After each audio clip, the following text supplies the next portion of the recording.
Secretaries, joint secretary level के जितने अधिकारी हैं वो कानून की ड्राफ्टिंग करते हैं। तो हमारे नेता क्या करते हैं, वो जो ड्राफ्टिंग होकर आती है उस पर बहस करते हैं, बस इससे ज्यादा कुछ नहीं करते। और बहस करने के बाद अगर मैं कोई चीज उसमें से घटानी हो या जोड़नी हो तो उसको भी वो नहीं कर सकते, वापस सेक्रेटरी के पास जाएगा और वही करके भेजेगा। तो इतने हाथ अगर कटे हुए हैं आपके, तो क्यों जा रहे हैं वहां पर? क्या मतलब है आपके वहां जाने का? और पिछले 50 साल से अगर संसद अपना यह नियम नहीं बदल पाई कि ड्राफ्टिंग इस देश में वो लोग करेंगे जो जनता के प्रतिनिधि हैं, तो आजादी का मतलब क्या है? ये तो अंग्रेजों के जमाने में होता था। आईसीएस ऑफिसर कानून की ड्राफ्टिंग करते थे अंग्रेजों के जमाने में। और क्यों करते थे अंग्रेजों के जमाने में? क्योंकि आईसीएस ऑफिसर की जो ड्राफ्टिंग होती है वो कभी किसी को समझ में नहीं आती,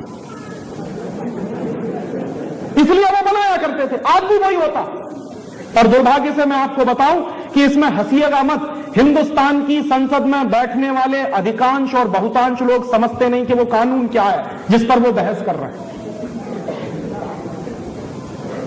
हमारे देश में क्या नियम है? हमारे देश में नियम यह है कि आप किसी कंपनी में नौकरी करने के लिए जाइए तो एक मिनिमम क्वालिफिकेशन होती है कि कम से कम कक्षा 12 पास होना चाहिए। लेकिन हिंदुस्तान का शिक्षा मंत्री बनने के लिए आपको कोई जरूरत नहीं है, आप बन सकते हैं। जिस आदमी ने कभी जीवन में शिक्षा नहीं ली वो शिक्षा मंत्री, जिस आदमी ने कभी खेत में हल नहीं चलाया वो कृषि मंत्री, जो जानता नहीं कि कॉमर्स और बिजनेस क्या होता है वो कॉमर्स मिनिस्टर, जिनको मालूम नहीं कि वित्त क्या होता है वो वित्त मंत्री। तो देश का बंटाधार तो होने ही वाला है। और हमारे यहां भारतीय सभ्यता में एक वाक्य कहा जाता है, बहुत गंभीर है, कि जिस देश में अज्ञानी लोग ज्ञानी के ऊपर शासन करना शुरू कर दें उस देश का बंटाधार हो जाता है। वही हो रहा है हमारे देश में। यह कौन सी डेमोक्रेसी है जिसमें अज्ञानी लोग ज्ञानी के ऊपर शासन करते हैं? अंगूठा छाप आदमी मंत्री हो सकता है।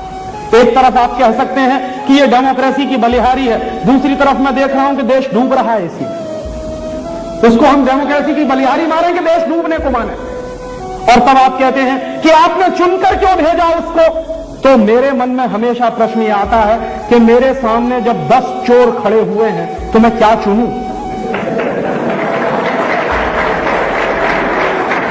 सिवाय एक विकल्प के मेरे पास कोई विकल्प नहीं है कि इन 10 चोरों में जो सबसे कम चोर है उसको चुनूं मैं। क्या गारंटी है जिसको आज मैंने सबसे कम चोर मानकर चुना है वो कल सबसे बड़ा चोर साबित नहीं होगा? इसकी क्या गारंटी?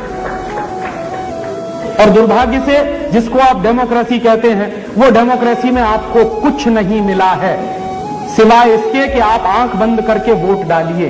किसको वोट डालें? सब जगह तो चोर ही चोर दिखाई दे रहे हैं। तो हमारी मजबूरी यह है कि हम सबसे कम चोर को चुने। और जहां मजबूरी होती है वो डेमोक्रेसी नहीं होती, वो प्रजातंत्र नहीं है, वो तो कोई दूसरा तंत्र है जिसको भीड़ तंत्र कहना चाहिए। और मजबूरी आपकी क्या है? आपको राइट टू इलेक्ट तो मिला है लेकिन राइट टू रिजेक्ट नहीं मिला। माने जिस आदमी को आपने चुनकर भेजा है, कल को मान लीजिए वो करप्ट हो गया, उसको वापस बुलाने का आपको कोई अधिकार नहीं है।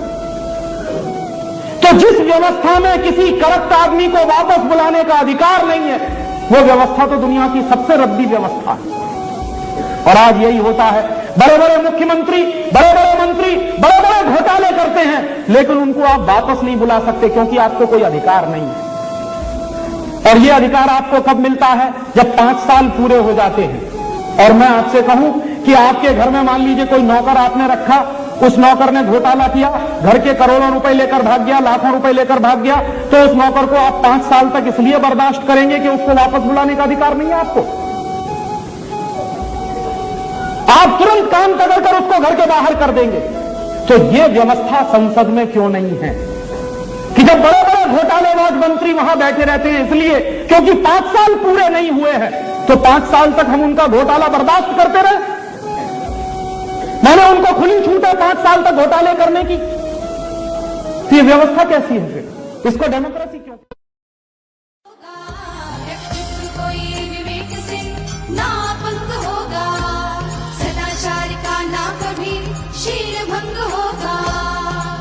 होगा मन का संवाद, रहेगा नहीं कोई विवाद।